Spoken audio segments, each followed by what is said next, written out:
সেটা হচ্ছে অ্যাডমিশনের দিন সকালবেলা তুমি যখন পরীক্ষা দিতে যাবা, তুমি দেখবা, তুমি যদি ধরো সিনসিয়ারলি প্রিপারেশন নাও, আরেকটা কিছু গ্রুপ থাকবে যারা সিনসিয়ারলি প্রিপারেশন নিবে না। যেমন ধরো মেডিকেল ভর্তি পরীক্ষায় তুমি হয়তোবা খুব ভালো মতো মেডিকেল প্রিপারেশন নিচ্ছ, অনেকে ভার্সিটির প্রিপারেশন নিবে, অনেকে ইঞ্জিনিয়ারিং প্রিপারেশন নিবে। ওরা এখন যতই বলে মেডিকেল খ্যাত, মেডিকেল পচা, মেডিকেলে পড়বো না, কিন্তু দেখবা যে ঠিকই ওরা মেডিকেল ভর্তি পরীক্ষা দিতে চলে যাবে। এতে ওদের দোষের কিছু নাই। প্রথম প্রথম পরীক্ষা হয়, এটা সবাই একটু ওয়ার্ম আপ এক্সাম হিসেবে দিতে যায়।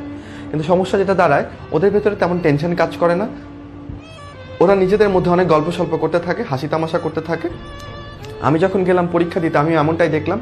আমি ওদের গল্প শুনে মনে হলো আমি কিচ্ছু পারি না, কারণ ওরা এমন সব ব্যাপার নিয়ে কথা বলতেছিল যেগুলো আসলে আমি ধরতে পারতেছিলাম না।